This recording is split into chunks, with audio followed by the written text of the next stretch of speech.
For the love of God is broader than the measure of the mind, and the heart of the eternal is most wonderfully kind. Amen. Amen.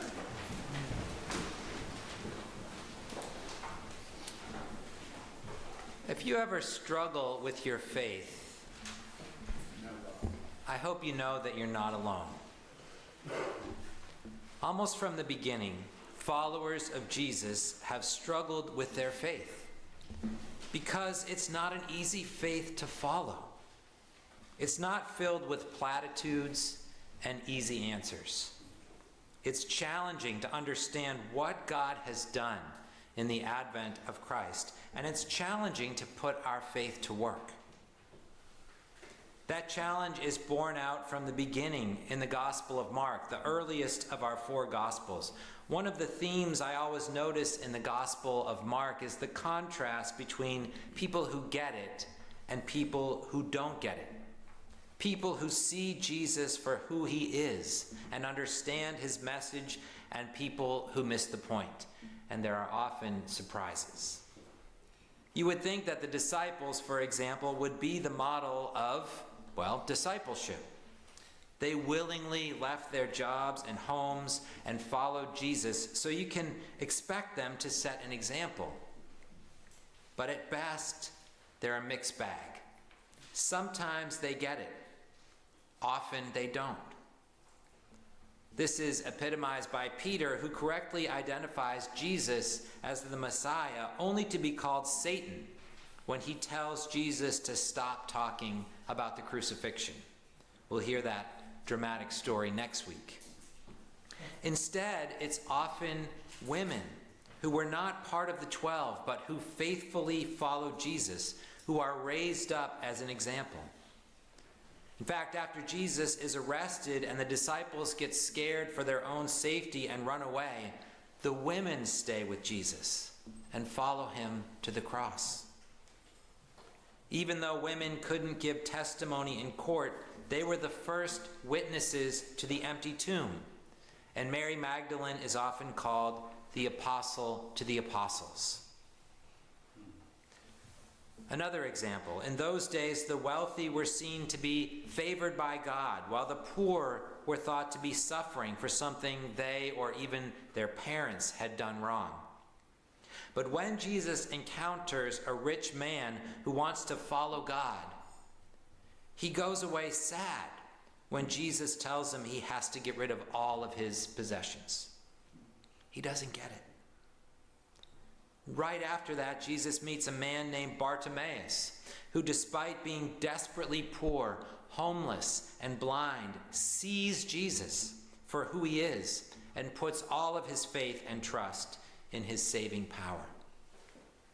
James refers to this in his letter when he writes, "Has not God chosen the poor in the world to be rich in faith and to be heirs of the kingdom that he has promised to those who love him?"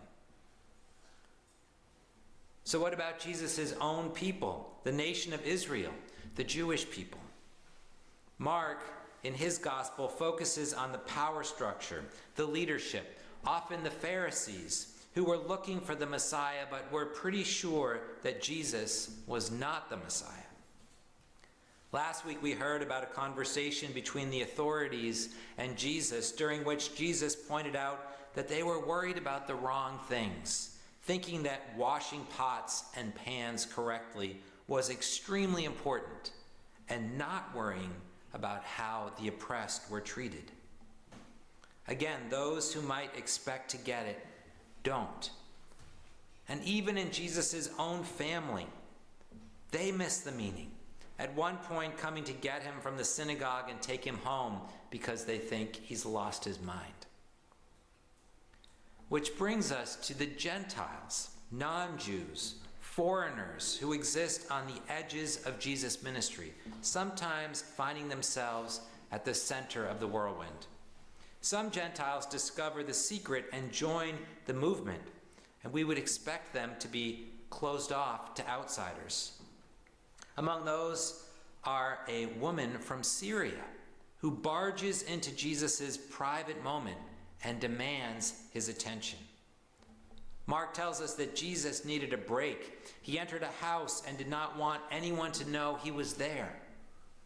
But in comes this person to ask for help, breaking down all kinds of barriers. A woman speaking to a man, a Gentile speaking to a Jew, asking him for help.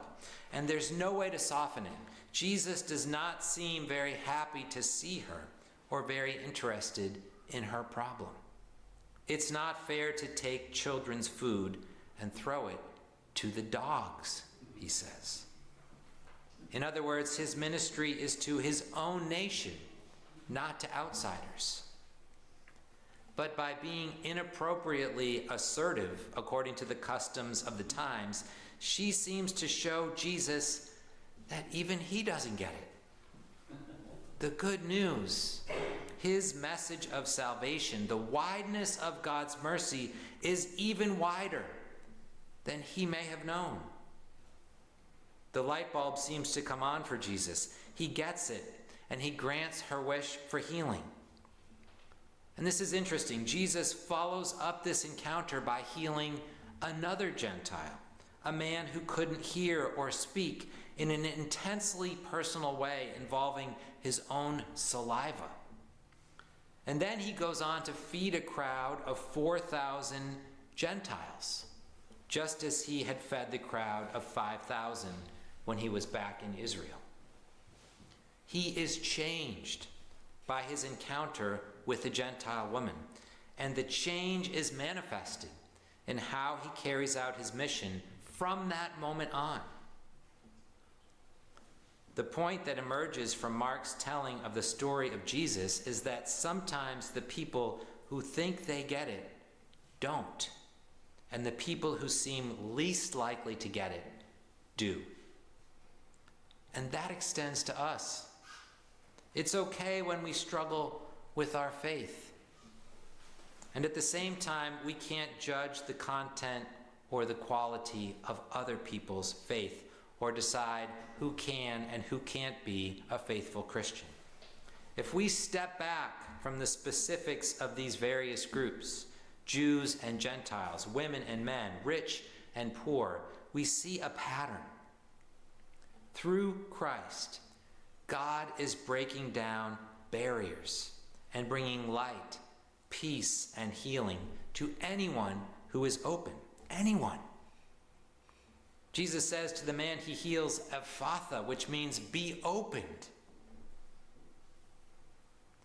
May we be opened to what the power of God's love is doing in us and in others, even when it's shocking, unconventional, countercultural, and revolutionary. Let us be opened to recognizing and receiving God anywhere and everywhere. Amen. Amen.